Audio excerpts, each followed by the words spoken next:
نحمده ونصلي ونسلم على رسوله الكريم اما بعد فاعوذ بالله من الشيطان الرجيم بسم الله الرحمن الرحیم۔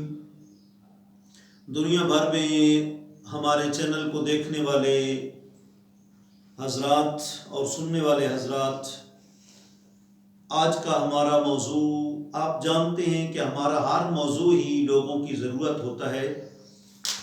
پھوڑے پھنسیاں ہمارے ملک میں کئی ہمارے بھائیوں کو نکلتے ہیں۔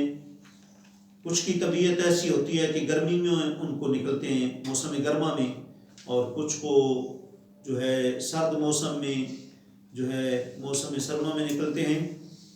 تو یہ ایک جلدی امراض میں سے اس کا شمار ہے، اور لکل داء دواء، سرکار نے فرمایا کہ ہر بیماری کا علاج موجود ہے، اور ایک روایت میں فرمایا فی فاتحۃ الکتاب شفاء من کل داء، فرمایا کہ سورہ فاتحہ کے اندر اللہ کریم نے ہر بیماری کا علاج جو ہے وہ رکھا ہے۔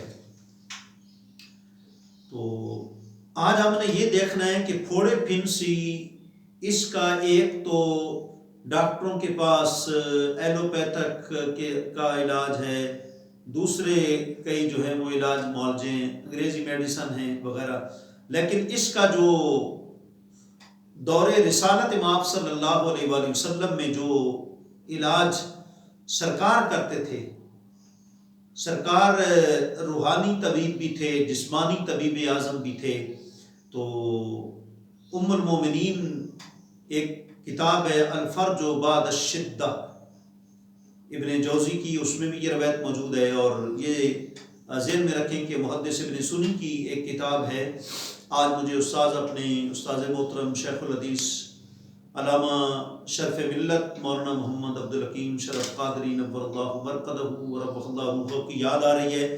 آج سے کئی سال پہلے آپ نے مجھے فرمایا تھا کہ محدث ابن سنی کی کتاب جو ہے وہ عمل الیوم واللیلہ، اس کا ترجمہ کرنا، اس کی شرح لکھنی، اس کی تخریج حدیث پر کام کرنا، فرمایا بہت ضروری ہے۔ آج کل لوگ طرح طرح کی انہوں نے کتابیں اپنی ایجاد کی ہوئی ہیں، کسی مستند محدث کی کتاب جو ہے اس پہ کام ہونا چاہیے۔ آپ نے پھر اس کا انتخاب فرمایا، اور الحمدللہ مجھے حکم فرمایا کہ تم نے بیٹا اس پہ کام کرنا ہے۔ تو ان کی دعاؤں سے الحمدللہ بندہ نچیز نے جو ہے وہ یہ خدمت کا شرف ملت کے تو فعل حاصل کیا ہے۔ اللہ کا فضل ہوا، اس پہ کام کیا، ترجمہ کیا، شرح اس کی جو ہے وہ لکھی، یعنی فوائد وغیرہ پر لکھے، اور پھر تخریج حدیث بھی ہوئی۔ اور الحمدللہ ہمارے دوست قبلہ سید محسن شاہ گیلانی جو ہے مکتبہ جو ہے فرید بک سٹال کے ڈائریکٹر، انہوں نے اپنی بڑی محنتوں سے، شفتوں سے اس کو شائع کرایا۔ ہم ان کی بھی شکر گزار ہیں، ساتھ ساتھ تنظیم المدارس بورڈ اہل سنت پاکستان کی بھی شکر گزار ہیں کہ جنہوں نے اس کتاب کو تحقیقی سمجھ کر جو ہے تنظیم المدارس کے اشارت العالمیہ دور حدیث کے مقالہ جات میں اس کو پچھلے سال 2000 جو ہے پچھلے سال میں اس کو 2020 ہی سمجھ لیں، 19 کے اینڈ پہ اور 20 کے شروع میں اس کو مقالہ جات کی لسٹ میں شامل کیا، اور اس پر الحمدللہ ہمارے جامعہ حجویریہ دات دربار کے طالب علم دور حدیث کے سے فراغت حاصل کرنے والے علامہ شبیر امینی صاحب، انہوں نے الحمدللہ پھر یہ جو مقالہ منتخب ہوا کہ فیضان امان اس کا نام ہے، اردو میں وہ کتاب ہماری چھپی ہوئی ہے، اور اصل میں یہ کتاب ان کی تھی محدث ابن سنی علیہ رحمہ کی، اس کا نام تھا عمل الیوم واللیلہ۔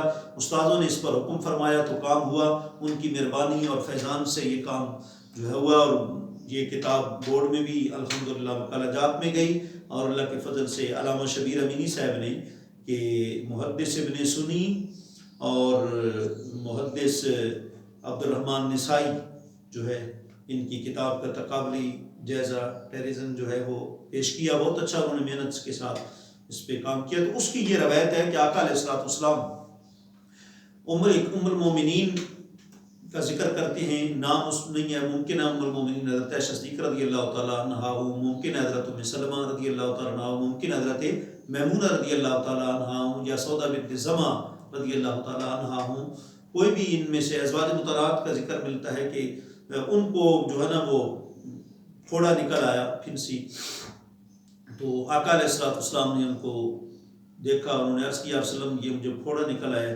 تو آقا علیہ السلام نے فوراً فرمایا کہ یہ بتاؤ تمہارے پاس زریرہ ہے؟ زریرہ ایک خوشبو ہے، آج کل بھی دستیاب ہے، دور رسالت میں اس کے ساتھ علاج کیا جاتا تھا.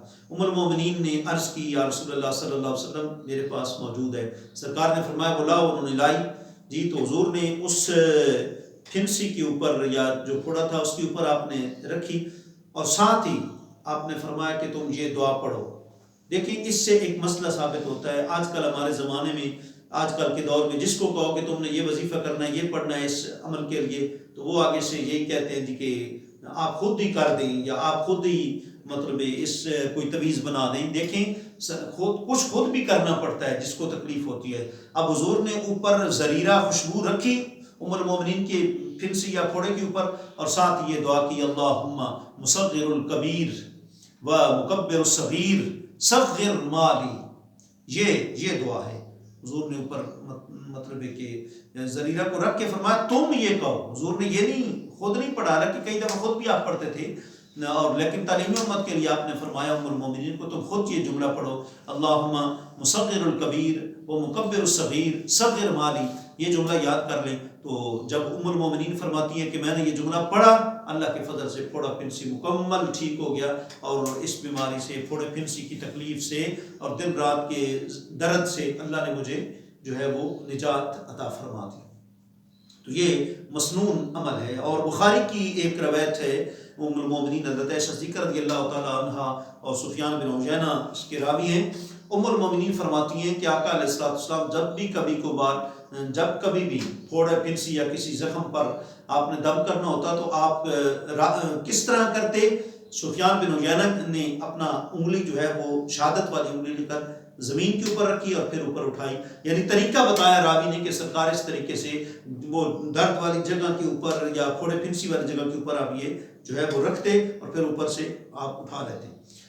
تو حضور نے انگلی مبارک رکھی اور پھر یہ دعا پڑھی. دیکھیں دوسرا ایک عمل، بسم اللہ تربت ارضنا بریقت بادنا یشفی بی سقیمنا باذن ربنا. جی یشفا بی سقیمنا بھی بعض روایات میں لفظ ہیں، یعنی وہ مجہول کے ساتھ بھی پڑھا گیا. تو آپ نے جب یہ الحمدللہ جو ہے وہ کیا کہتے ہیں کہ یہ دعا پڑھی، اللہ نے اسی ٹائم میں جو ہے وہ شفا عطا فرما دی. جی تو اس طریقے سے اللہ کریم جو ہے وہ کرم فرماتا ہے اور فضل فرماتا ہے. ہمیں بھی چاہیے کہ ہم جو ہے وہ کیا کہتے ہیں کہ مسنون جو اعمال ہیں وہ ہمیں ذہن میں رکھنا چاہیے. یہ کتاب آپ کو فیضان اعمال فرید بک سٹال سے چھپی ہوئی لینی چاہیے. ایک اور شخص ہیں احمد بن داسا بصری رضی اللہ تعالیٰ عنہ. محدث ابن جوزی نے الفرج بعد الشدہ اس کتاب کے اندر یہ جو ہے روایت نقل کی ہے کہ حضرت جو تھے احمد بن داسا البصری، ان کو بھی یہی معاملہ ہوا کہ وہ بیمار ہو گئے، اور اتنے سخت بیمار ہو گئے، اتنے سخت طویل ہو گئے، اور اتنی ان کی طبیعت ناساز ہو گئی کہ وہ یہاں تک کہنا شروع ہو گیا کہ میں تو بالکل زندگی سے مایوس ہو گیا تھا. تو پھر عیادت تو صحابہ کرام کی اور تابعین کی، تبع تابعین کی ہے وہ ایک سنت طریقہ چلا آ رہا ہے.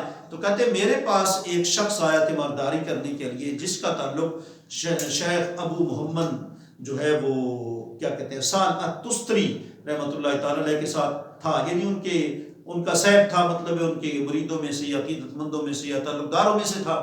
تو اس نے میری جب حالت دیکھی تو مجھے کہا احمد بن داسا دیکھیں یہ جو ہمارے بزرگ ہیں ابو محمد سال التستری، وہ فرماتے تھے کوئی بھی بیماری ہو، کوئی بھی تکلیف ہو تو یہ دعا میں پڑھتا ہوں اور میری وہ مجرب ہے تو اللہ کریم اس سے شفا عطا کر دیتا ہے. تو آپ بھی وہ دعا پڑھنا شروع کریں، انشاءاللہ آپ زندگی سے مایوس نہ ہوں، نا امید نہ ہوں. نا امیدی ویسے بھی لا تیأس من روح اللہ انہ لا یئس من روح اللہ الا القوم الکافرون. نا امیدی جو ہے وہ تو کافروں کا طریقہ ہے. مسلمان تو لا تقنطوا من رحمت اللہ ان اللہ یغفر الذنوب جميعا، اللہ کی رحمت سے وہ نا امید نہیں ہوتا. یہ دعا پڑھیں. کیا تھی؟ اللہم اشفنی بشفائک وداونی بدوائک وعافنی من بلائک. کہ اے اللہ تو مجھے شفا عطا فرما اپنی خصوصی شفا دینے کے ساتھ، اور میری جو بیماری ہے اس کا تو علاج فرما اور مجھے اس تکلیف سے. تو الحمدللہ وہ کہتے ہیں چند دن میں نے عمل کیا، اللہ کریم نے مجھے شفا عطا فرما دی. آخری بات اور آخری حدیث، اور یہ حدیث بھی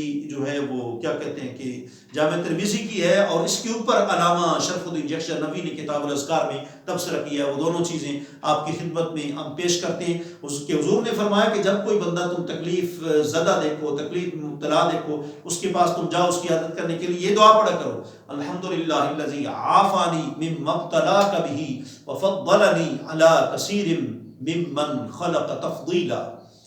جی یہ دعا تم پڑھا کرو تو جس بیماری میں وہ مریض مبتلا ہے اللہ تمہیں اس بیماری سے نجات عطا فرما دے گا۔ چنانچہ امام اہل سنت کا اعلیٰ حضرت عظیم و برکت فرافر رسول امام احمد رضا خان فاضل بریلوی علیہ رحمہ کا باقاعدہ موجود ہے کہ آپ کے پاس جب طاعون کی بیماری بریلی میں پھیلی تو آپ کے پاس طبیب کو لے جایا گیا تو انہوں نے کہا جی آپ کو طاعون، آپ کا مجھے طاعون نہیں ہو سکتا، میں یقین کے ساتھ کہتا ہوں۔ کسی نے کہا آپ، اور ڈاکٹر نے چیک کیا طاعون نہیں تھا، کسی نے کہا آپ نے مطلب کس طرح یقین سے کہہ دیا؟ کہا کئی تو کہتے ہیں حدیث ضعیف، آپ فرماتے ہیں فقیر کا جو ایمان ہے وہ کامل ہے، یقین کامل ہے۔